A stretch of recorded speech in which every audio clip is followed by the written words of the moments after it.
सतगुरु की प्यारी साध संगत जी, आज एक बार फिर से बाबा सावन सिंह जी महाराज के जन्म दिवस महा में सत्संगों की श्रृंखला में वाणी स्वामी जी महाराज सूरत बूंद सत सिंध तज आई दसवें द्वार।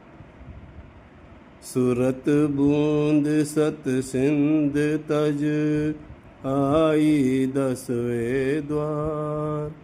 वहाँ से उतरी पिंड में बसो आए 9 बार। में बाबा जी फरमाते हैं, दुनिया में 2 शक्तियाँ काम कर रही हैं, काल और दयाल की। इसी प्रकार 2 ही मत हैं, एक काल मत, दूसरा दयाल मत। मगर लोगों को कोई खबर नहीं। कोई बिरला ही महात्मा जो रूहानी मंडलों पर जाता है, काल मत और दयाल मत का भेद समझाता है। नहीं तो दुनिया यूँ ही आई और यूँ ही चली गई। जिस तरह एक भेड़ पहाड़ पर चढ़ी तो देखा देखी सारी चढ़ गईं, एक उतरी तो सारी उतर गईं। चाहे काल और दयाल कह दो, चाहे शैतान और रहमान कह दो। सतनाम सचखंड कहो, हमारी रूहें उस समुद्र की बूंदें हैं। आत्मा परमात्मा की अंश है, मगर इसे अपनी हस्ती की खबर नहीं। यह सतलोक से उतरकर सोहम में आई, सोहम से पार ब्रह्म अर्थात 10वें द्वार में आई, फिर आँखों से ऊपर 10वीं गली में आई और फिर 9 द्वारों में आकर फंस गई। अब जब यह 9 द्वारों के जेल खाने में आ गई तो फिर काल ने इसका क्या किया, ये आगे बतलाते हैं। मन इंद्रिय संबंध कर पड़े जगत की लार। जन्म जन्म दुख में रही वही 84 धार। दयाल ने रूहों को काल के हवाले कर दिया। अब यह लंबा चौड़ा विषय है। संक्षेप में यह है कि काल ने 70 युग एक टांग के भार खड़े होकर भक्ति की और 64 युग दूसरी बार की। उसके मांगने पर दयाल ने रूहों को उसके हवाले कर दिया। उसने आगे मन के हवाले कर दिया। जो मन है यह शैतान है। रूह तन मन और इंद्रियों के पिंजरे में कैद है। जिस दिन से दुनिया बनी है उसी दिन से हम यहाँ आए हुए हैं। करोड़ों युग हो गए, अनगिनत समय गुजर गया। कोई नहीं कह सकता कि दुनिया कब की बनी है और कब रुकेगी। उसी समय से रूह मन और इंद्रियों के अधीन है। इंद्रियों ने भोग दे देकर और मन ने स्वाद दे देकर इसकी मट्टी पलीत यानी सर्वनाश की हुई है। मन जो कहता है हम वही करते हैं। सारी दुनिया मन के मातहत है। मन आगे इंद्रियों के अधीन है। दूसरे शब्दों में यूँ कह दो कि किसी राजा की लड़की ने किसी महाराजा से विवाह करवा के महारानी बनना था, लेकिन उसने गंदगी साफ करने वाले को अपना पति बना लिया। अब गंदगी ढोती फिरती है। मन आगे इंद्रियों के अधीन है। जो भी इंद्रियां चाहती हैं मन को खींच कर ले जाती हैं। क्या अर्थ हुआ? आत्मा परमात्मा की अंश है। यह सचखंड से आई और मन के अधीन हो गई। मन आगे इंद्रियों के अधीन है। इंद्रियां वेश्याओं के समान हैं और इस प्रकार रूह की मिट्टी पलीत हो रही है। फिर काल ने 84 लाख जियाजून या आवागमन का जेल खाना बना दिया। रूह जन्म जन्मांतरों से इसमें कैद है। शास्त्रों में आता है कि 30 लाख किस्म के दरख्त, 27 लाख किस्म के कीट पतंगे, कितने हुए 57, 14 लाख किस्म के पक्षी, 57 और 14 71, 9 लाख किस्म के पानी के जीव, 80 हो गए। 4 लाख किस्म के भूत प्रेत, यक्ष, किन्नर, गंधर्व, इंसान, हैवान आदि।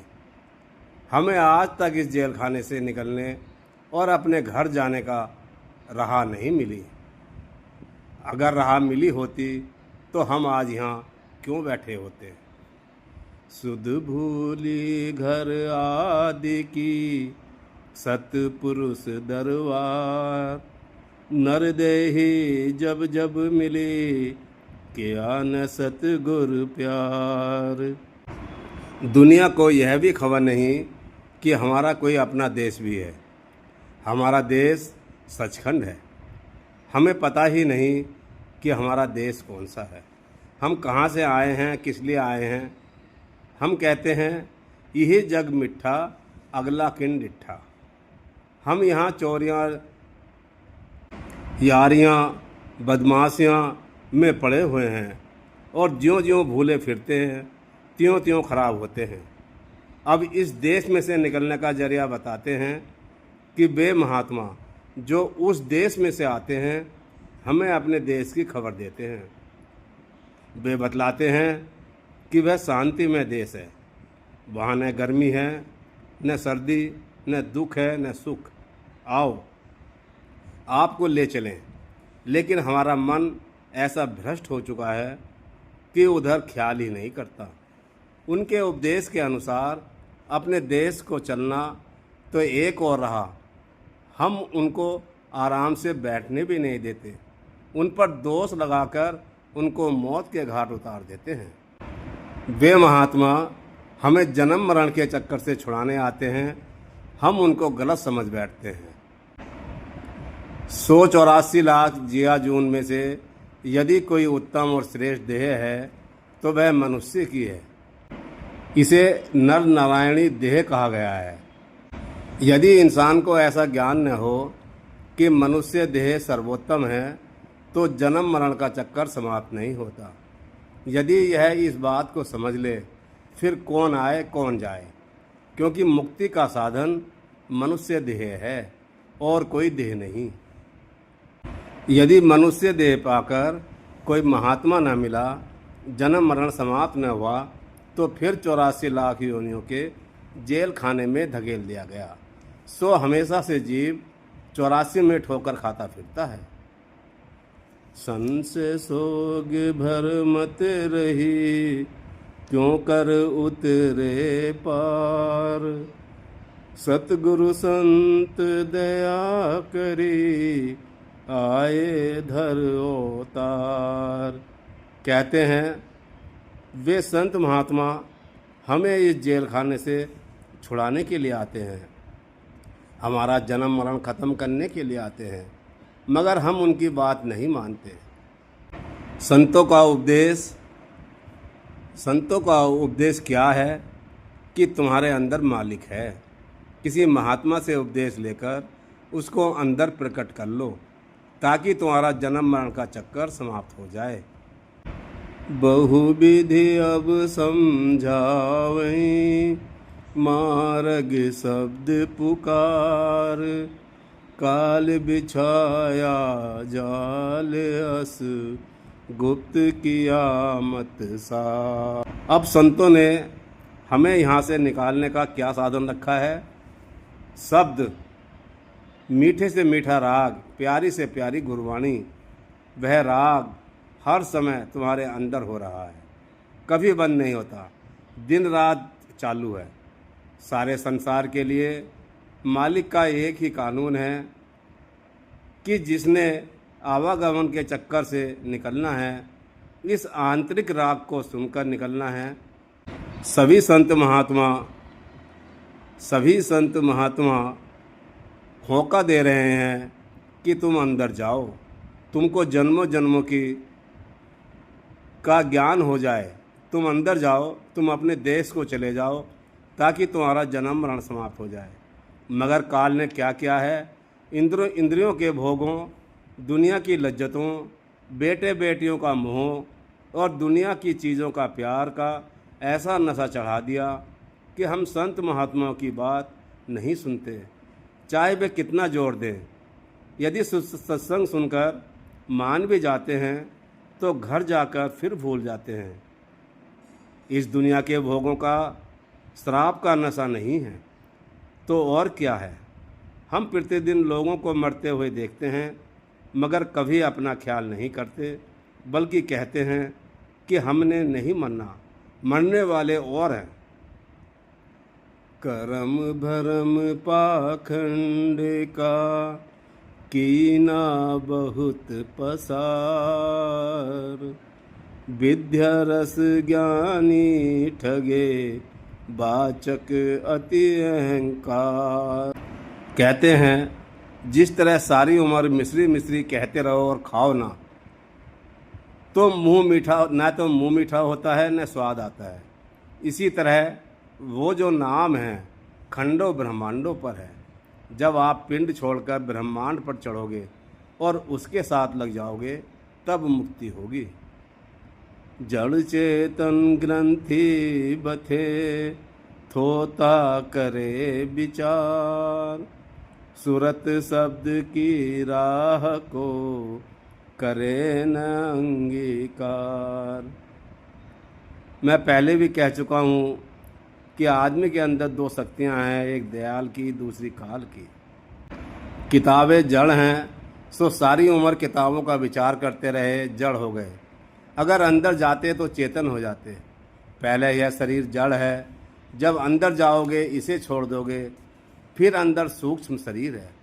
जब उसको छोड़कर ऊपर जाओगे तो ब्रह्म में कारण शरीर है। जब उसको भी छोड़कर 10वें द्वार में पहुँचोगे तो कहोगे मैं रूह हूँ। सारी दुनिया के धर्म देख लो, न कोई अंदर गया और न जड़ शरीर को छोड़ा। जब तक रूह शब्द के साथ न लगे, मुक्ति नहीं होती। यह शब्द आदि से चला आता है, लेकिन मन हमारा दुश्मन है, वह शब्द के साथ नहीं लगने देता। कोई देश, कोई कौम हो, यह दौलत सबके अंदर है, मगर अफसोस कोई बिरला ही अंदर जाता है। बिना अंदर गए मुक्ति नहीं होती। आदमी बड़े बड़े काम करता है, तीर्थ मंदिर धर्मशाला बनवाता है, कुएं खुदवाता है, पाठशाला खोलकर विद्या प्रचार करता है, मगर रूह को नाम के साथ नहीं जोड़ता। तुलसी साहब कहते हैं, 4:18:9 पढ़े, 60 पढ़ खोया मूल, सूरत शब्द चीने बिना ज्यों पंछी चंडूल। मन बैरी धोखा दिया, तजे न मूल विकार, इनकी संगत मत करो, यह मारे घेरा डार। इस दुनिया में हमारा कोई दुश्मन नहीं। जितने इंसान हैं हमारे पिता परमात्मा के पुत्र हैं। दुनिया में जितने झगड़े हो रहे हैं, इनका मूल कारण क्या है? इन्हें कौन कराता है? मन लज्जत का प्रेमी है। अगर इसे सारी दुनिया की लज्जतें दे दो तो भी यह कैद नहीं होता। इसके विपरीत जब यह शब्द की लज्जत लेगा, कैद हो जाएगा। आपका आज्ञाकारी नौकर हो जाएगा और कहेगा कि अंदर चलो, मगर इस समय आपका दुश्मन है। अब कहते हैं कि जो महात्मा अंदर रूहानी मंडलों पर जाते हैं, चाहे वे हिंदू हैं, मुसलमान हैं या किसी भी धर्म के, आप उनके साथ प्रेम करो, लेकिन अगर मन इंद्रियों की सोहबत करोगे, वह आपको बाहर ले जाएंगे।